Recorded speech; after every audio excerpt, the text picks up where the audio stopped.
자, 일본 정치론 4강 하편 시작하겠습니다. 앞에서 이어서 둘째, 일본의 방위 정책의 기본 방침은 자유대의 자유체제 강화, 미일 동맹의 강화, 그리고 타국과의 안전보장 협력의 강화입니다. 자유대의 자유체제 강화를 위해서 2013년 방위대강은 통합방위력 강화를 목표로 제시한 데 반해 2018년 방위대강은 자유력 강화를 위해서 우주, 사이버, 전자파 영역 및 육해공 영역을 횡단하는 다차원 통합 방위력 구축을 통해서 개별 영역에서 열세를 극복한다는 목표를 제시했습니다. 그러니까 여러 차원에서 대응을 하겠다는 거죠. 이렇게 되면 당연히 이제 국방비를 늘릴 수밖에 없고 그렇게 이제 군사력을 증강시키는 겁니다. 그러니까 이제 쉽게 말해서 우리가 상대해야 될 적의 종류나 영역이 넓어졌으니까 우리도 거기에 맞게 몸집을 키우겠다 이런 얘기를 한 겁니다. 미일 동맹 강화 부분에서는 이제 미일 동맹이 일본뿐 아니라 인도 태평양 국제사회 평화 안정 번영에 큰 역할을 담당한다고 해서 그런 지역들에도 개입을 하겠다라고 천명을 했고 한국 순으로 이제 협력을 얘기했다는 건 말씀드렸고, 특히 한국 관련 기술에서 2014년 방위대강은 일본과 함께 동아시아에서 미국의 존재감을 지지하는 한국과의 긴밀한 연계를 추진하고 군사 비밀 정보 보호협정, 주소미아 및 상호 군수 지원 협정 체결 등 향후 연계 기반의 확립을 도모함이라고 언급을 했는데 2018년에는 조금 이제 이게 변했습니다.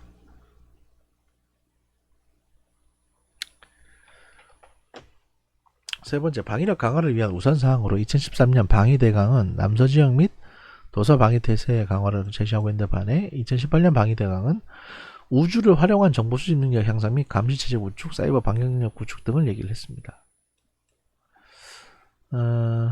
그리고 이제 여기 무기체계 어떻게 도입하겠다도 있고요. 그 다음 볼 게 이제 중기방이라고 불리는, 이게 뭐냐면 중기방위력 정비계획인데 이거는 어떤 무기를 구입하겠다, 또 어떤 부대를 신설하거나 어떤 부대를 해체하거나 편제를 하겠다, 이런 내용이거든요. 가장 디테일한 내용입니다. 그걸 소개를 해드리면 2013년 그러니까 중기방은 기본적으로 방위품의 조달, 국방 군수품, 무기 부대 편성 계획으로서 방위대강에서 큰 내용에 따라서 이제 편성이 되고 기본 방침, 부대 변경, 자위대 능력 강화를 위한 주요 사업을 제시를 합니다. 2013년 중기방 같은 경우에는 자위력 강화의 기본 방침이 통합 기동 방위력을 구축한다 였는데 2018년 중기방에서는 다차원 통합 방위력 구축이라고 해서 사이버전, 우주전 이런 것들을 다 확대해서 적용을 했습니다. 아까 말씀 다 드렸고 무인기 부대까지도 신설을 했고요. 2013년도 중기방에서는 냉전기 본토 방어에 치중했던 것과는 달리 중국을 염두에 둔 낙도 방어에 또 중점을 둡니다. 이게 이제 남사군도 관련 문제 때문에 이런 게 영토 분쟁 때문에 좀 이렇게 일본이 반응을 하는 거거든요. 그리고 전차 부대의 감축. 왜냐면 일본 본토까지 전차 부대 끌고 들어올 애들이 많지 않다고 판단을 했으니까. 그 다음에 이제 수륙 양용 부대 신설, 수륙 양용 장갑차 및 운송기의 확충 등을 목표로 했습니다. 아까 말씀드렸다시피 상륙 작전을 하는 부대를 만들었으니까 걔들이 쓸 상륙정을 만들어줘야 되잖아요. 보통 이제 배가 아니고 이게 물에 뜨는 장갑차입니다. 보통 그 AAB7을 많이 쓰는데 우리나라 해병대에서도 쓰는 장비예요. 앞에 이 상어 이빨 같은 거 그려져 있는, 악어 이빨인가 하여튼 알록달록한 거 장갑차 있잖아요. 물에서 기어 올라오는 거 해변으로, 그겁니다. 그걸 이제 일본도 구입하겠다라는 것이고 2018년도 중기방은 이제 뭐라고 되어 있냐면 다차원 통합 방위력 구축을 위해서 우주 상황 감시 시스템을 정비하고, 그러니까 우주를 감시하는 레이더 시스템이 있거든요. 그 다음에 상대방 레이더의 무력화를 위한 전투기 F-15나 F-35A의 능력 향상 등이 포함됩니다. 그러니까 기존에 보유하고 있는 F-15도 개조해서 스텔스 성능을 높이겠다는 거고, 그 다음에 자기들이 지금 이제 한두 대 도입되고 있는 F-35A 같은 경우도 개량 사업을 하겠다는 얘기죠. 그러니까.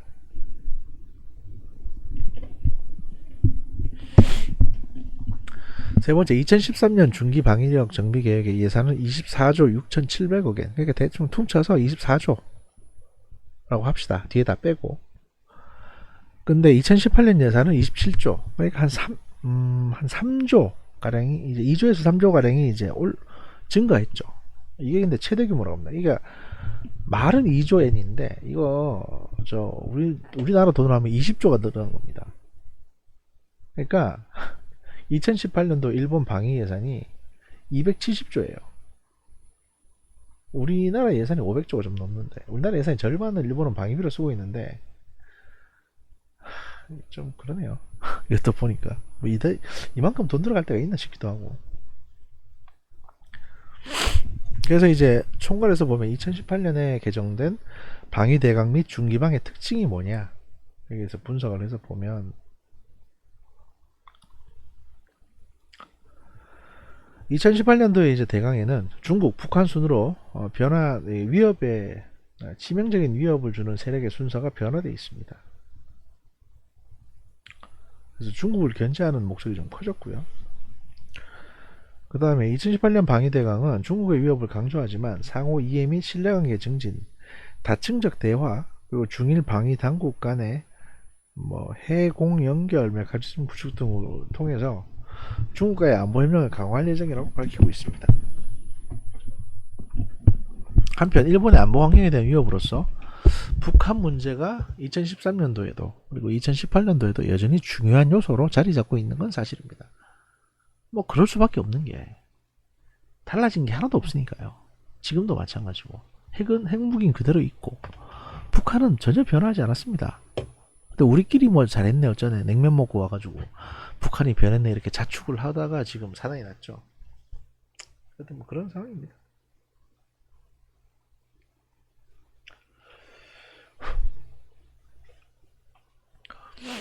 자유롭고 열린 인도태평양이라는 비전이 방위대강에 처음으로 등장했고 이건 아마 이제 중국을 방어하고자 중국을 봉쇄하고자 그 중국 봉쇄 라인의 일환으로 이제 이런 얘기가 나온 것 같습니다. 인도태평양에서 인도양과 태평양 사이에 금을 그어가지고 중국이 여기를 못 내려오도록 하겠다 그런 거죠. 안전보장 그게 이제 확대 해석된 게 미일 동맹 외에 호주, 인도, 아세안, 한국 이렇게 쭉 나오는데 이건 그냥 참고하시면 되고요. 그 다음에 이제 안전보장 협력 강화에 국가에서 한국에 대한 우선순위가 변화했습니다. 아까도 보셨겠지만 예전에는 미일 동맹하고 한미일 동맹을 중요하게 생각했어요. 그래서 일본은 미국하고 한국의 동맹을 굉장히 중요하게 생각했는데 동남아를 갔더니 이제 이제 2018년에는 호주, 인도, 동남아, 한국 순으로 동남아보다 또 한국이 밀립니다 뒤로. 이게 약간 미묘한 순서의 그러니까 배열만 달리했을 뿐인데 이게 이제 중요도에 따른 걸로 보여지기 때문에 우리 입장에서는 약간 좀 복잡한 심사가 들 수밖에 없죠. 일각에서는 일본에서의 한국의 안보적 중요성의 감소로 해석하고 있습니다. 순서가 밀렸으니까 한국을 그렇게 중요하게 생각 안 한다는 얘기네? 이렇게 이제 해석을 하는 거죠. 하지만 일본 안보 환경 인식에서 한반도가 제외된 경우는 없고 북핵 및 미사일 문제는 양국에 있어 공통된 위협이며 해결해야 할 문제라는 점에서는 학자들 간에 다른 의견은 없습니다.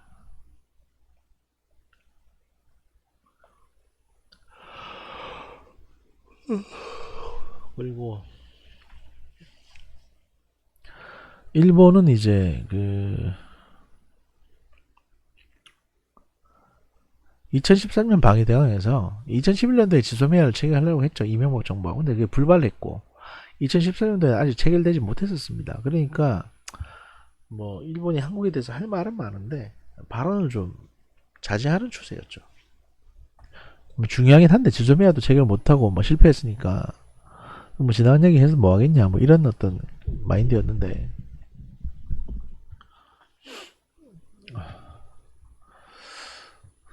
이후에 이제 한일 관계가 좀 악화되는 부분이 있었고 아마 이제 위안부 화해 치유 재단 문제 때문에 박근혜 정부 들어서서 이제 이게 뭐 좀 논란이 커지다 보니까 좀 문제가 좀 있었죠. 그래서 한영화가 약간 악화된 측면이 있고, 그래서 이제 일본은 우주 및 사이버 공간, 전자파 등 새로운 영역에 대한 위협과 전장 양상을 고려한 통합부대 창설 등 새로운 위협, 미래 전장에 대한 대비 태세를 주력 중이며, 정보 공유 및 전문가 육성, 도상 연수 등 폭넓은 분야에서 미일 협력을 강화하고 있다고 합니다.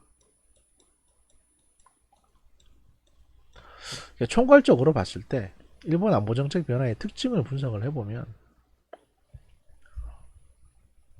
다음과 같습니다. 2012년 이후에 일본의 자체 방위력 증가가 두드러지고 있고, 자유대의 활동 지역의 한계가 사실상 없어졌습니다. 앞서 보셨죠?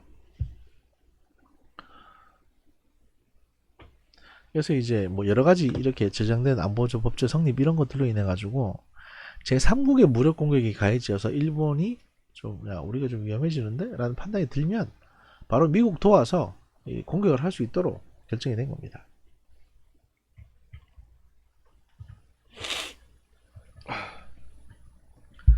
지리적 측면에서는 이제 자위대의 활동 영역이 실제 전투가 일어나고 있는 현장을 제외한 모든 곳에서 활동할 수 있도록 개정이 됐고요. 둘째, 이제 미일 동맹의 질적, 양적 강화가 이루어졌습니다. 그래서 미일 간 방위 협력에 지리적 제한이 없어졌고, 영역 내에서도 육해공, 우주까지 다 포괄이 됐다. 2015년도에 개정된 미일 방위 협력 지침은 동맹 조정 협의체를 설치해서 평시부터 긴급 사태까지 모든 단계에서 자유대한 미군 활동에 관한 정책 및 운영상의 조정을 강화하도록 했습니다. 마치 그 한미연합사령부처럼. 이게 일본이 미국의 지휘를 받겠다는 거죠, 이게.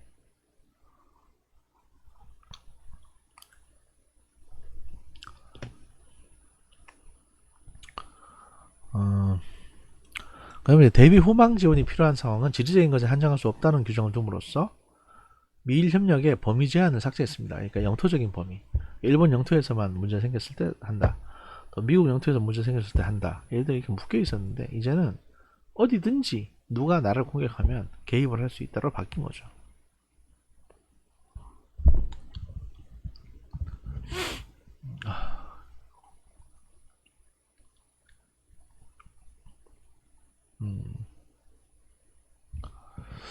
그리고 세 번째, 자유롭고 열린 인도태평양. 이거 아까 말씀드렸던 건데, 한국이 좀 뒤로 밀렸고, 그래서 이제 한국에 대해 뿐만이 아니라 중국을 봉쇄하기 위해서 이제 중국을 목표로 잡고 다른 국가들과도 폭넓은 교류를 지금 하고 있다. 이런 얘기고요. 네 번째, 일본의 안보 정책에서 중국의 군사력 강화를 위협으로 보고 이에 대한 견해가 뚜렷해지고 있는 한편, 중국과 안전보장대화 추진 등 방위협력 강화가 동시에 추진되고 있다. 그러니까 뭐 전쟁이 필요하면 전쟁도 할 수 있겠지만 외교가 필요하면 외교를 먼저 하는 게 여러모로 도움이겠죠. 그래서 이제 그런 그 더블 스탠다드, 더블 스탠다드라고 하나 그걸? 하여튼 두 가지 입장에서 각각 이제 이렇게 대하고 있는 겁니다.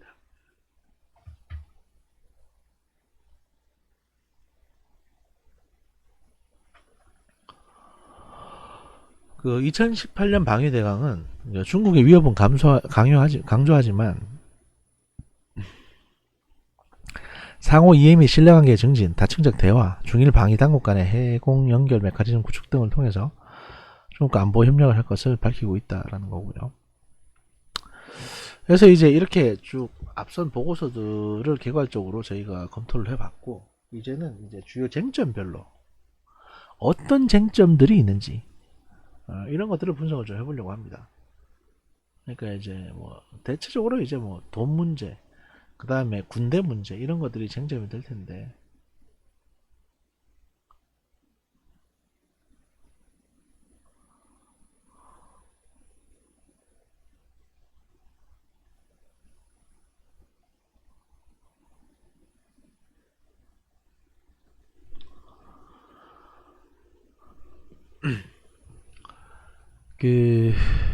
그래가지고 쟁점별로 이걸 제가 스톱을 안 누르고 좀 시간이 좀 지나갔는데, 쟁점별로 분석을 해보면 방위비가 상당 부분 오른 게 관측이 됩니다. 2012년 이전까지 일본의 방위비는 정체 혹은 점진적 감소 경향을 보였었는데 2차 아베 내각 출범 이후에 방위 예산이 지속적으로 증가하고 있습니다. 그래서 방위비가 점점 올라가고 있어요. 점점 쓰는 돈이 많아지고, 이렇게 되면 첨단 장비를 구매하고 그 숫자를 늘리고 또 해외에서 괜찮은 장비를 도입해 들어오고 전반적으로 군사력이 증가되고 있다는 거죠.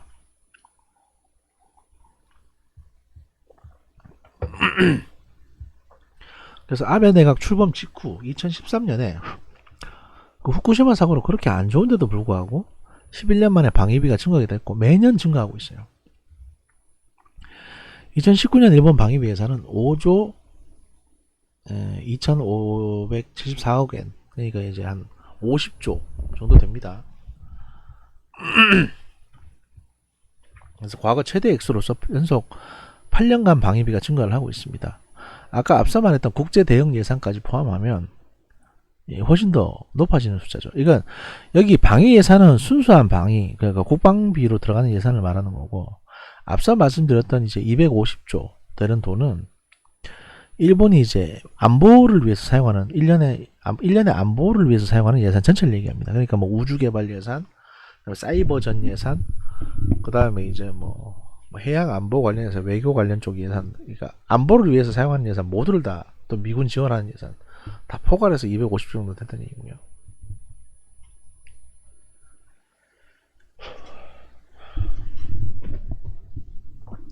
일본의 방위 예산의 추이를 보시면 이렇게 이제 하향돼서 쭉 오다가 2012년도에 좀 떨어졌습니다. 이때 이제 후쿠시마 사고 있고 다 감축하는 추세이기 때문에 약간 감축했다가 바로 이제 회복을 해서 계속 올라갑니다. 이게 이제 국방비가 이렇게 늘어난다는 얘기입니다.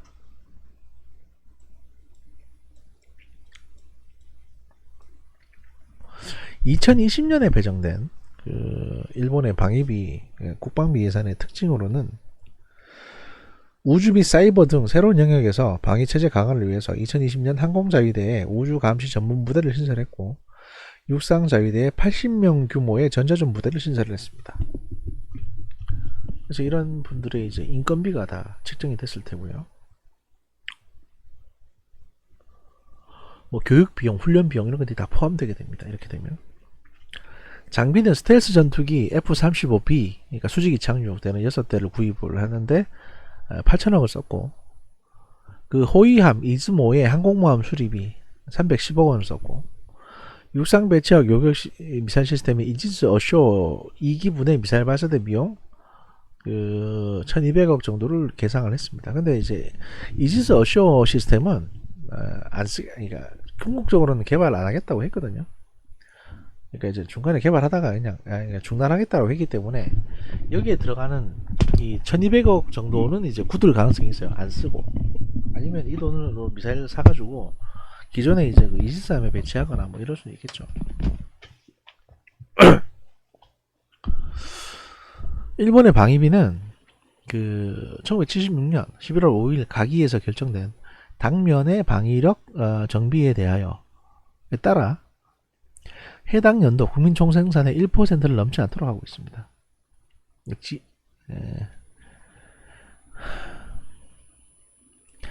실제로 몇 차례를 제외하고는 1%를 넘지 않는 것으로 유지하고 있는데, 2018년도 방위비는 GDP 대비 0.875, 2019년도는 0.884, 그러니까 1%를 안 넘는 거죠. 한편 아베 총리는 그 방위비를 기계적으로 GDP 대비 1%라는 틀 내로 정하고 있는 것은 적절치 않다라는 입장을 표명한 바 있습니다. 그러니까 계획상 필요하고 또 돈을 써야 되면 1%를 넘을 수도 있는 거지. 아니 돈이 필요한데 지금 해외 환경, 안보 환경은 자꾸 안 좋아지고 있고, 이렇게 대응하려면 좀 더 선제적으로 많은 것들을 해야 되는데 그 GDP 대비 1% 넘지 말라라는 규정에 묶여가지고 돈을 못 쓰고 올해 할 일을 내년으로 넘긴다는 게 말이 되는 거냐 이게. 이렇게 비판한다는 거죠. 뭐 일본 입장에서 보면 맞죠. 네. 근데 이런 것들을 이제 우리나라가 이런 일이 발생하면 봐라 일본, 만약에 그래서 1%를 넘는 돈을 일본이 방위비로 쓰게 되면 봐라 일본 또 군사 대국화 한다 뭐 이런 얘기를 하니까 그게 껄끄러운 거죠 뭐.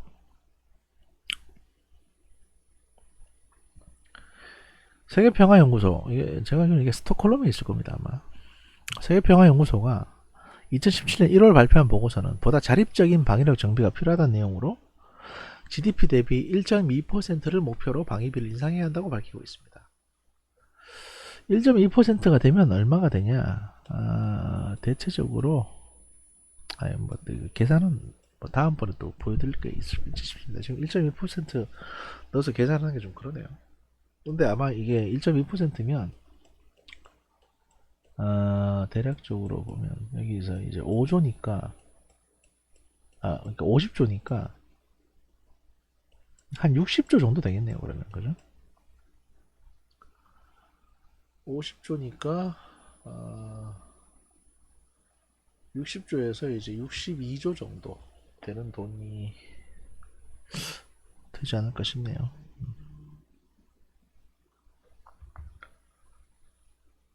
뭐 대충이니까 그 정도만 알아두시면 되고. 일본의 방위비는 이제 76년 이건 얘기했고 자민당 같은 경우에는 2018년 5월에 새로운 방위 대강 및 중기 방위력 정비 계획을 위한 제언을 발표하면서 이건 이제 제안입니다. 제안. 여기서 인도 태평양 전략을 기반으로 해상의 안전 보장을 도모하고 그다음에 나토가 GDP의 2%의 방위비 달성을 목표로 하고 있음을 고려할 때 충분한 예산 확보가 필요하다. 그래서 방위비를 더 높이겠다. 이런 의견을 낸 바 있습니다.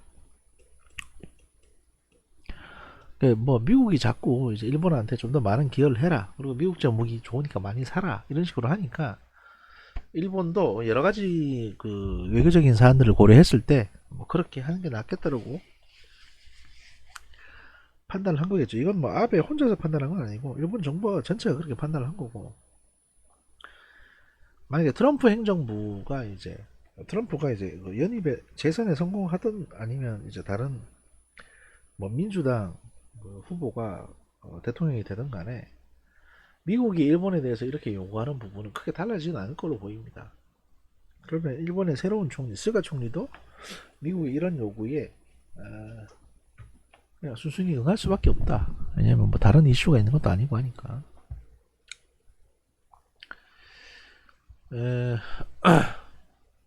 트럼프 행정부 출범 이후에는 트럼프 대통령의 동맹 정책에 대한 불안감이 고조되면서 자체 방위비의 증액이나 안보 태세 강화 필요성을 주장하는 논의가 제기되고 있습니다. 그러니까 트럼프가 워낙 좀 돌출적인 행동을 하다 보니까 믿을 수가 없다. 그래서 우리끼리라도 뭔가 좀 군사력을 증대시켜야 되는 거 아니냐. 그래야 안전하지 않냐. 이런 얘기들이 나오고 있다는 거죠. 일본 방위청 산하 방위연구소에 이게 중요한데 여기 일본 방위청에서 만들어 놓은 연구소고요. 이 원래 이제 이 강의를 하시는 김경민 교수님 같은 경우에 최초로 외국인 출신의 객원연구원으로 이 방위연구소에서 이제 1년 동안 근무하신 적이 있습니다. 네. 그래서 이제 일본 방위연구소에 사다케 도모이코라는 사람은 트럼프 행정부의 불확실성에 대비해서 미국 및 호주 등 다른 대미 동맹국들과 협력을 강화해야 한다고 주장을 했습니다. 그래서 이제 미국이 만약에 협조에 불확실한 뭐 협조를 잘 안 해주고 야 니들끼리 지켜 이렇게 발을 뺄 수도 있으니까 호주라든지 다른 좀 센 나라들하고 미리 두루두루 이제 친해놓자 군사적으로 이런 얘기를 한다는 거고요. 일본의 방위비가 이제 GDP 대비 2%로 확대가 되게 되면 이 동북아 지역 내 군비 경쟁을 촉발하는 요인이 될 수도 있기 때문에 당연히 그렇죠. 일본이 군사력을 증가시키면 그래서 이제 뭐 F-35 전투기를 지금 이제 100대 수준으로 자기들이 장비하겠다고 했는데 이걸 이제 한 200대 사겠다고 해버리면 그러면 우리도 사야 되잖아요. 한국도 더 늘려야죠. 그러니까 그렇기 때문에 향후 GDP 대비 방위비 동향도 좀 주시해서 볼 필요가 있다 이런 얘기고요. 일본의 이제 방위 예산과 관련해서 국내적 비판이 고조되고 있는 것은 제2차 아베 내각 출범 이후에 미국의 이제 대외 군사 판매 이게 급증하는 부분이 있습니다. 그 FMS, Foreign Military Sales라고 하는데, 이 FMS는 미국이 무기 수출 관리법에 근거해서 동맹국 등의 방위 장비품을 조달하는, 그러니까 이제 무기 파는 거예요. 무기, 그냥 쉽게 설명해서 방위 장비품이라고 되게 복잡하게 꼬아 설명했지만 그냥 전투기, 미사일, 탱크 같은 무기를 말하는 겁니다. 이 무기를 파는 것으로 미국 정부가 직접 가격을 정하고 정부하고 정부 간의 거래로 이루어집니다. 그 2011년 FMS 규모는 이제 432억 엔이었지만 2019년에 7천억 엔, 그러니까 7조 규모로 늘어났습니다. 10년간 16배가 증가한 거죠. 이 FMS는 군사 긴밀성이 높은 최신의 장비품을 조달할 수 있는 반면 가격의 절감을 기대할 수는 없어요. 왜냐하면 이제 미국이 결정하니까. 그 다음에 기술 이전도 안 됩니다, 거의. 왜냐하면 예를 들어 우리가 만약에 그 이제 전투기를 구매하는 것처럼 우리는 이제 예를 들어서 차세대 전투기 F-15 구매할 때 보잉, 그 다음에 라팔, 보잉의 F-15, 그 다음에 다스조사의 이제 라팔, 그 다음에 뭐 영국의 타이푼, 그 다음에 러시아의 이제 수호이 27, 수호이 35인가 뭐 이런 것들을 4개를 갖다 비교를 했잖아요. 근데 이게 다 각국의 이제 그 회사들, 그러니까 무기 파는 회사들하고 경쟁을 시켜가지고 저희가 구매를 한 거거든요. 그러니까 서로 자기네 무기 팔기 위해서 야 우리 거 사주면, 그러니까 F-15 사주면, 보잉사 같은 경우에 F-15 사주면 우리가 가지고 있는 첨단 이제 항공 기술을 이전해 주겠다. 또 우리가 개발한 미사일이 있는데 그것도 그 기술 이전 해주겠다. 그러니까 만들 수 있는 기술을, 그러니까 설계도를 주겠다는 거예요. 그냥 또 부품이랑 이런 것도 이렇게 이제 파격적인 혜택을 받는 건데, 이걸 FMS, 그러니까 미국의 대외 군사 판매 쪽으로 하게 되면 그 최신 제품을 사올 수는 있는데 미국이 쓰는, 근데 그 가격을 미국이 결정합니다. 그러니까 원래는 예를 들어서 이제 쉽게 말해서 원래는 1,000억 원짜리 전투기를 미국이 이거를 야 우리 이거 최신 전투기니까 2,000억 주고 사가 라고 하면 2,000억 주고 사와야 되는 거예요. 뭐 깎을 수 있는 여지가 없어요. 어떻게 보면 약간 바가지 쓰는 건데, 대신 제일 좋은 걸 살 수 있는 대신에 바가지 쓰는 거죠. 그러니까 이제 똑같은 거를 백화점 가서 사는 거라고 보시면 됩니다. 그러니까 인터넷에서 안 사고 똑같은 저기 세탁기를 백화점 가서 산다.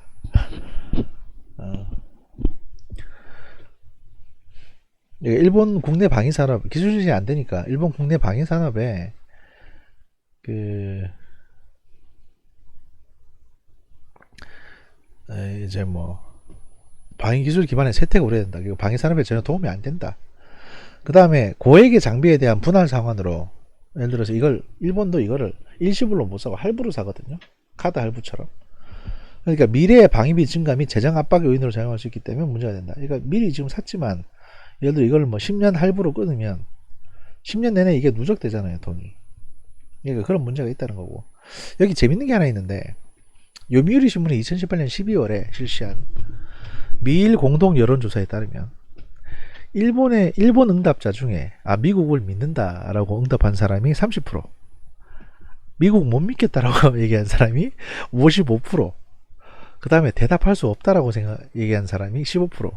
그러면 미국을 신뢰한다는 거는 30%밖에 안 되고 70%가 야 미국 못 믿어, 일본 사람들은 그렇게 생각한다는 거예요. 근데 반대로 미국 쪽에 물어보니까, 미국 사람들한테 야 일본 믿냐라고 물어보니까 일본 믿는다라고 답한 게 70%, 그 다음에 신뢰하지 않는다라고 답한 게 24%. 근데 대답할 수 없다가 20%. 이건 100% 넘어가잖아요, 이거 이렇게 되면. 어쨌든 이걸 빼더라도 신뢰한다가 70%. 근데 일본 쪽에는, 일본 사람들은 미국을 신뢰한다가 30%. 이렇게 갭이 큰 겁니다. 미국은 대체로 일본을 믿는데 일본은 미국 사람들을 안 믿어요. 이런 문제가 있다. 그리고 일본 방위비 중 대외 군사 판매 예산액 추이를 보면 2009년부터 2019년 10년간의 추이들을 보면 이제 쭉 올라오죠. 점차 증가되는데 이게 이제 2019년 되면 획기적으로 확 올라갑니다. 이게 이제 너무 갭이 크죠. 이게 아마 이때쯤 F35하고 이런 걸 잔뜩 샀지 싶은데, 그러면서 이제 좀 많이 이게 아베 정부 들어와서 집중적으로 많이 구매한 티가 납니다. 사실 앞선 해에 구매했던 거에 몇 배를 구매했어요. 몇십 배를, 열 몇 배를 구매했어요. 그래서 이제 그 앞에서는 이제 그 군사비가 늘어난 이슈가 있다. 일본의 방위비가 늘어난 이슈가 있고 쟁점을 분석을 했고, 두 번째, 일본이 그러면 군사 대국화가 되는 거냐? 어떻게 보면 핵심적인 질문이죠. 일본이 그럼 군사 대국화 되는 거야? 우리한테 위협이 되니까. 그럼 일본 쟤들은 도대체 속셈이 뭐냐? 이 내용을 보면 일본이 군사 대국인가 아닌가에 대한 문제는 일본의 방위 정책과 군사력을 객관적으로 분석하거나 전후에 제정된 헌법 평화헌법 구조에서 규정한 전쟁 포기, 전투력을 보유하지 않겠다. 그 다음에 교전권을 갖지 않겠다 하는 내용이 어떻게 전개되고 있는가를 근거로 상반된 논의가 진행되고 있습니다. 그러니까 이 보는 입장에 따라서 쟤들 군사 대국화 되고 있다라고 보는 입장이 있고, 또 군사 대국화는 무슨 그냥 지들 살려고 저러는 거지, 일본 입장에서는 대국화는 안 된다, 이렇게 이제 전제를 하고 보는 사람이 있다는 거죠. 일본 군사 대국화에 대한 이제 부정적인 유보적인 주장의 근거는 다음과 같습니다. 보면 첫 번째, 그러니까 이건 이제 일본이 군사 대국화가 되는 게 아니다, 쟤들 그냥 현상 유지만 하는 거다 라는 얘기인데, 군사력 관련 지표상에서 볼 때 일본의 방위비가 증가하고 있는 것은 사실인데, 미국이나 중국 등 여타 강대국들과 비교해 볼 때 방위비 지출 규모에 현저한 차이가 있다. 이게 무슨 얘기냐면 2019년 미국에서 조사한 바에 따르면 1위는 미국, 그 다음에 2위가 러시아, 3위가 중국, 인도, 프랑스, 일본 이런 식으로 쭉 가는데, 그 밀리터리 밸런스라고 이제 2018년도에 조사한 내용에 따르면 2017년 기준으로 주요국의 국방비는 미국이 6천억 달러, 중국이 1,500억 달러, 영국이 500억 달러, 프랑스 480억, 일본 460억, 한국 365억 달러 등이다 라는 겁니다. 그러니까 일본이 돈을 많이 쓴다고 하지만 다른 강대국들이 쓰는 거에 비하면 그냥 한국 수준이라는 거예요. 한국 수준. 그렇게 따지면 한국이 과하게 쓰는 걸 수도 있죠. 왜냐면 일본 정도의 경제력도 안 되면서 지금 방위비를 엄청나게 써제키니까. 근데 이거는 이제 우리 입장에서는 할 얘기도 있고 이유도 있는 게, 우리가 예를 들어서 우리나라 군사력 국방비가 한 1년에 평균적으로 잡아서 1년에 한 50억 정도 되거든요. 그러니까 50억이 아니라 50조. 근데 우리가 1년에 그 해외에 무기를 팔아서 버는 돈이, 그러니까 소위 말해서 자주포 수출하고 이런 방산 수출이잖아요. 방산 수출 통해서 벌어들이는 돈이 한 22조쯤 됩니다. 그러니까 단적으로 말하면 우리가 쏟아붓는 국방비의 한 절반 정도는 벌어들이는 거예요. 다시 해외에 무기 팔아가지고. 그러니까 우리는 득을 많이 봐요. 근데 일본은 무기 판매가 거의 안 됩니다. 왜냐면 너무 비싸기도 하고, 또 일본제 무기가 일본에서만 좋지, 그러니까 일본에서 좋은 것도 아니에요. 사실 일본에서만 그럴듯하게 평가를 받는 거지, 우리나 러시아잖아, 다른 나라 미국산 물건들하고 비교를 하면 지나치게 비싸기만 하고 성능은 그렇게 만족스럽지 못한 무기체계가 대부분입니다. 경쟁력이 좀 떨어진다는 거죠.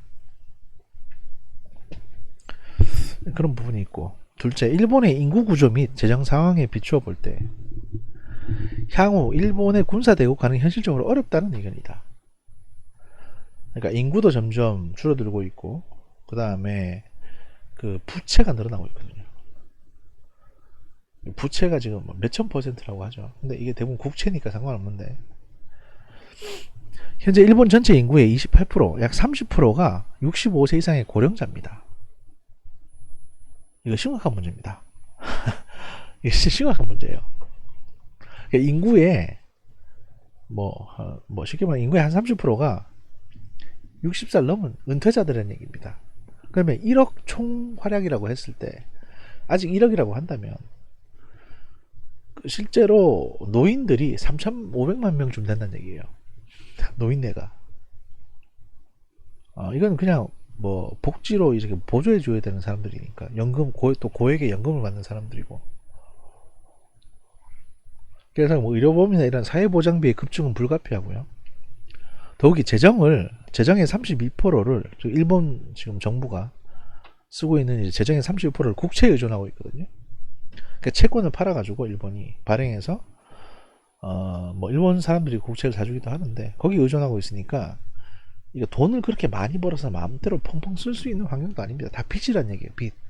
게다가 지금 일본 정부의 부채가 뭐 마이너스 2000%인가 뭐 이랬습니다. 엄청난 빚을 지고 있는데 또 빚을 내서 지금 쓰고 있다는 얘기예요. 이게 이제 일본이 군사 대국화 되기 어렵다. 뭐 인구도 줄고 있고 또 빚도 많고 근데 쟤들이 어떻게 군사 대국화가 되냐 이런 의견이고, 반면에 이제 반대되는 의견도 있습니다.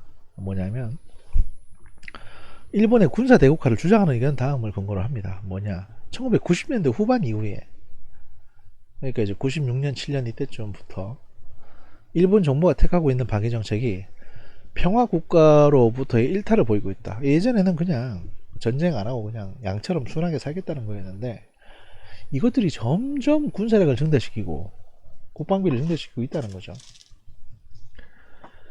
그래서 자위대의 해외에서의 무력 행사가 이제 가능해졌고, 아베 내각 들어와서 헌법 해석을 바꿨으니까. 그리고 평화헌법 구조 개헌을 위한 움직임이 본격화되고 있다. 이게 사실 이렇게 해석하는 거는 한국 쪽에 약간 좀 반일적인 어떤 시각을 가진 학자들이 이렇게 해석을 합니다.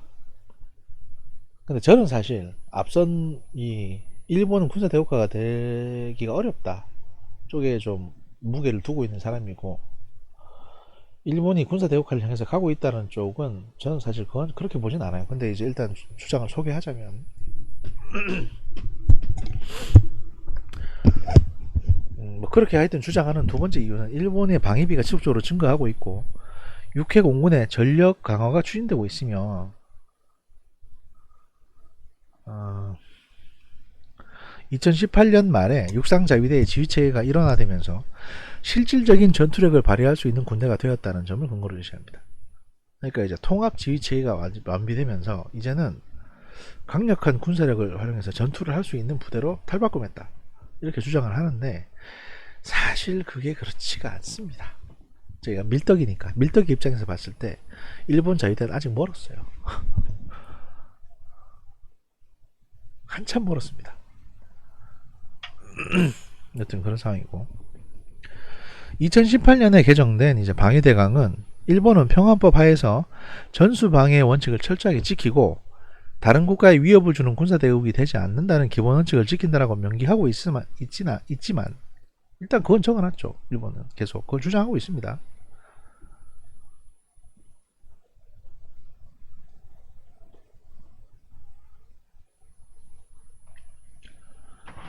현재 일본의 방위력이 타국에게 위협이 될 수 있음을 주장을 합니다.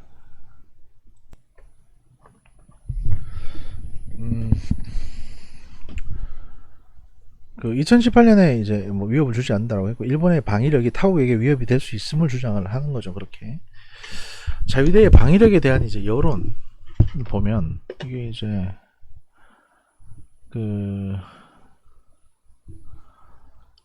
일본에서 실시한 이제 여론조사인데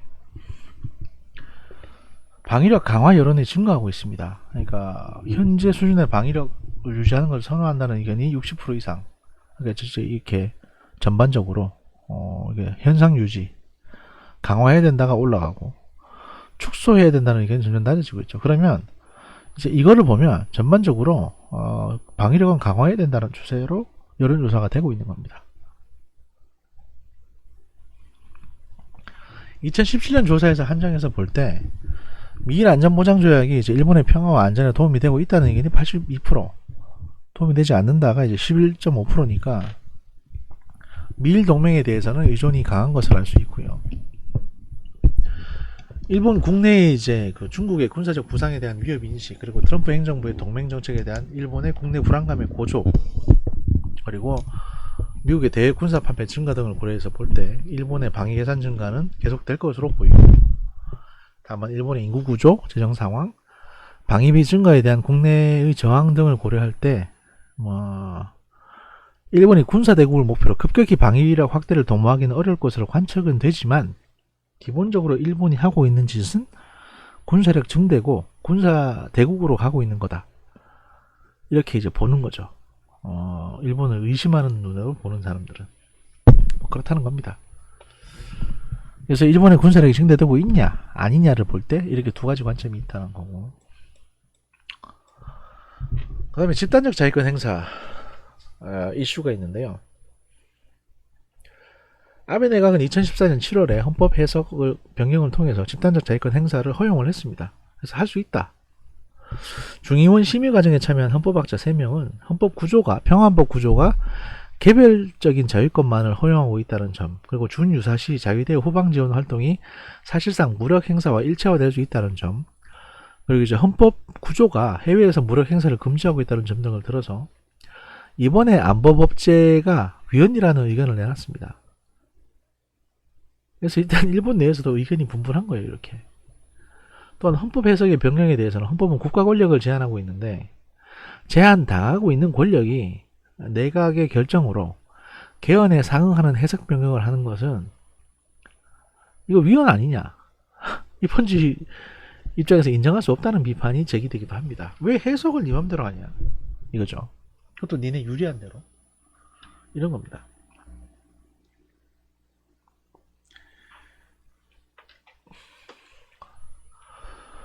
아베 총리는 집단적 자위권 행사의 용인에 대해서 일본을 둘러싼 안전보장 환경이 객관적으로 크게 변화하고 있는 현실임에 따라 1972년 정부 견해에서 헌법 제9조의 해석의 기본적인 논리는 변경하지 않고 국민의 생명과 평화로운 생활을 지키기 위해서 합리적으로 결정한 것이라고 설명을 했습니다. 그래서 우리가 평화헌법을 왜곡해서 해석한 건 아닙니다. 다만 이제 국민의 안전과 생명 이런 것들 다 고려했을 때 이렇게 해석하는 게 맞지 않나라는 생각이 듭니다. 라고 이제 둘러댄 거예요. PKO법을 제정할 때도 자유대 해외 파견은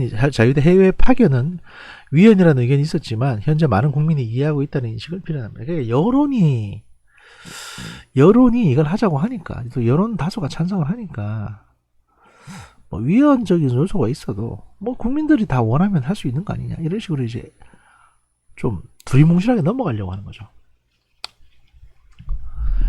집단적 자위권에 대한 요미우리 신문의 여론조사에 따르면 응답자의 이제 63%가 필요 최소한의 범위 내에서 사용되어야 한다고 답하고 있고, 전면적으로 사용해야 한다는 8%, 사용할 필요가 없다는 25%, 답할 수 없다가 4%입니다. 그러니까 여론조사를 해보면 집단적 자위권을 허용해라. 싸울 필요가 있으면 싸워야지. 옆집에 불나서 우리 집까지 옮겨 붙게 생겼는데 우리가 가서 불 꺼야 되는 거 아니냐, 그래야 우리도 피해를 안 보지, 이런 수준의 인식으로 한 60%에서 70% 정도가 집단적 자위권이 필요하다라고 이제 여론조사가 됐다는 거죠. 그러니까 한 일본 국민의 70%가 지금 동의하고 있다는 겁니다. 이만큼 이제 여론이 많이 바뀌었고 전후 세대가 이제 많이 성장을 했어요. 그러다 보니까 더 이상 과거에 대해서 일본의 군사 대국이나 이런 것들을 그냥 옛날 역사책에서나 나오는 얘기로 보는 겁니다. 마치 우리가 광개토 대왕의 대륙 정보를 역사책에서나 보듯이 일본도 과거 이제 대동아 공영권이나 일본 제국 군대의 전 세계 제패 이런 거를 그냥 옛날 역사책에서나 있던 얘기죠. 현대에서는 불가능합니다. 라고 이제 인식을 하는 거예요. 그러니까 당장 우리가 더 이상 사과할 필요도 없고 죄책감 느낄 필요도 없다, 이렇게 보는 거죠. 한편 헌법 해석 변경을 통해서 집단적 자위권 인정에 대해서는 반대가 많습니다. 그러니까 헌법을 개정을 해가지고 하지 이걸 왜 해석을 바꾸냐에 대해서는 비판하는 쪽이 많습니다. 왜냐하면 기존의 헌법을 바꿔야 되는 거지, 기존의 헌법에서 하지 말라고 그랬는데 이거에 구속을 받는 쪽에서 이거는 된다고 할 수도 있고요 라고 해석을 바꿔가지고 된다 이래버리면 이건 법치가 아니지 않느냐라는 비판은, 상식은 살아있는 거죠. 그러니까 딱 그 정도로 이해하시면 되고요.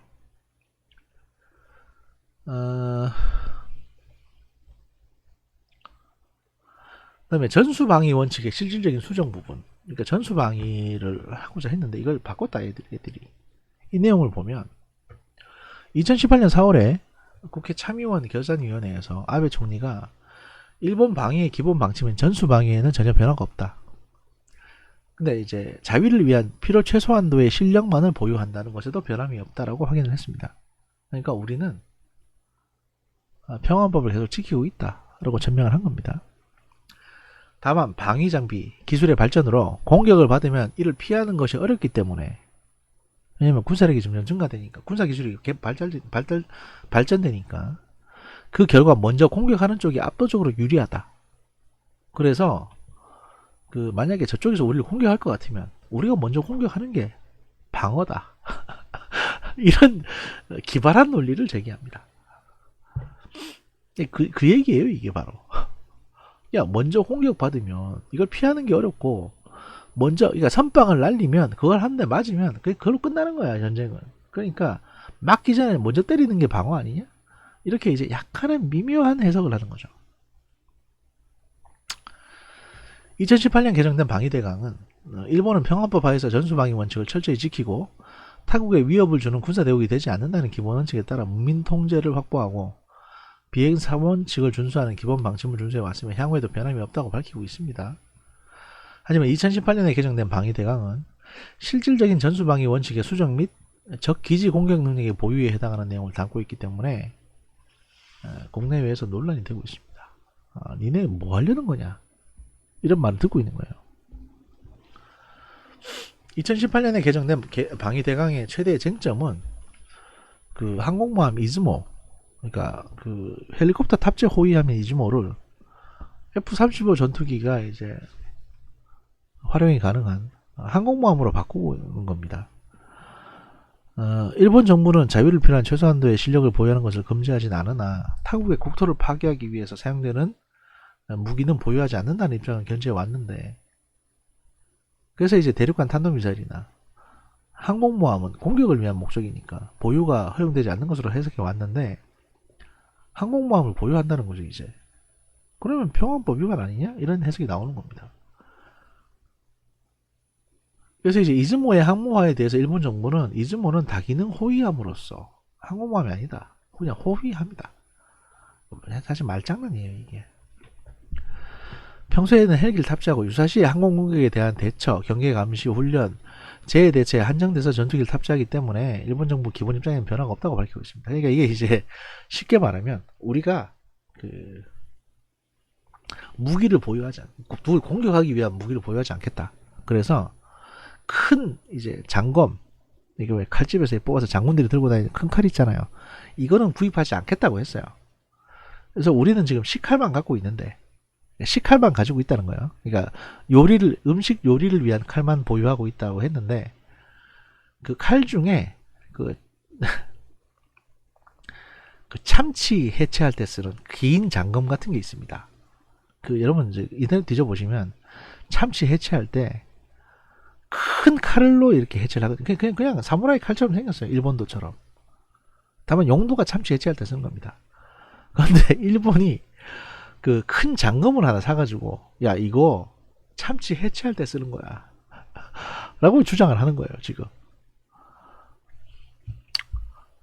하지만 공격형 항모로도 활용이 가능하기 때문에 사실상 전수방위 원칙을 이탈한 것이라는 비판이 지속되고 있습니다. 이게 말장난이라는 얘기죠. 그러니까.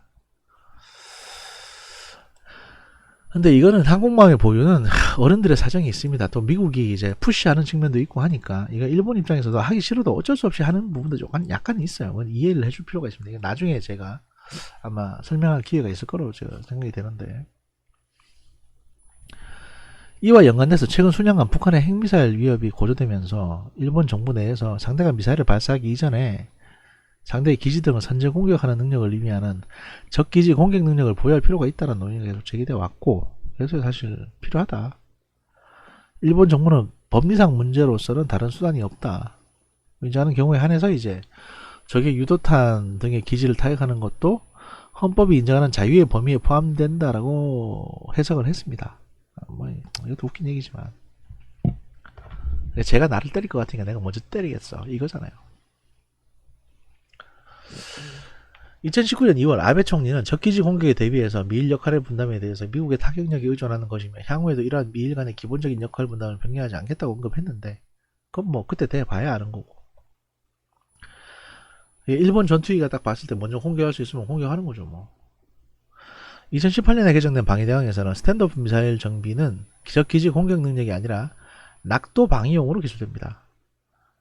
그러니까 이제 스탠드오프 미사일은 뭐냐면 지상 공격용 미사일이거든요. 그러니까 이전에 일본은 그게 없었습니다. 그 대한 미사일만 있었고, 그러니까 일본으로 오는 이제 적의 군함을 공격하는 미사일이 있었는데 그 외에 지상 목표물을 공격하는 유도 미사일은 없었어요. 근데 이제는 정비를 보유를 하게 됐습니다. 왜냐면 지상 목표물을 공격하는 미사일은 이건 공격 무기잖아요. 방어 무기가 아니잖아요. 그러니까 이건 지금까지 보유를 안 했는데 이걸 보유하게 된 겁니다. 그러면서 뭐라고 했냐? 이건 적 기지 공격이 아니고 섬을 방위하기 위해서다. 그러니까 우리 섬에 뭔가 이제 상륙했을 때 걔들을 공격해야 되니까 거기서 보유하는 거다라고 이제 애둘러서 보유를 한 거죠. 하지만 낙도 방위용 스탠드오프 미사일 사용 여하에 따라서는 적기지 공격을 위한 방위력으로도 활용될 가능성을 배제할 수 없다는 비판이 제기됩니다. 그러니까 이제 이게 공대지 미사일을 보유하는데 이게 이제 섬을 방어하기 위해서인지 아니면 북한의 이제 그 뭐냐 탄도미사일 기지를 공격하기 위해서인지 알 게 뭡니까? 그냥 어차피 쓰면 쓰는 건데 날아가서 적을 지상에 있는 목표물을 타격하는 건데. 그래서 바다 위에 있는 군함을 공격하는 대한미사일하고 지상에 있는 목표물을 공격하는 미사일하고는 되게 얼추 비슷해 보이지만 좀 달라요. 여러가지 저기 기술적인 체계나 탐지 체계나 뭐 이런 것들이 좀 다릅니다. 그래서 지금까지는 이제 대한미사일만 보유하다가 이제는 대지상 공격용 공대지 미사일도 보유를 하게 됐다. 이게 순항미사일까지 발전되게 됩니다. 이렇게 되면 뭐 그렇다는 겁니다. 4강 하편 여기까지 하고요. 다음 시간에 또 뵙겠습니다.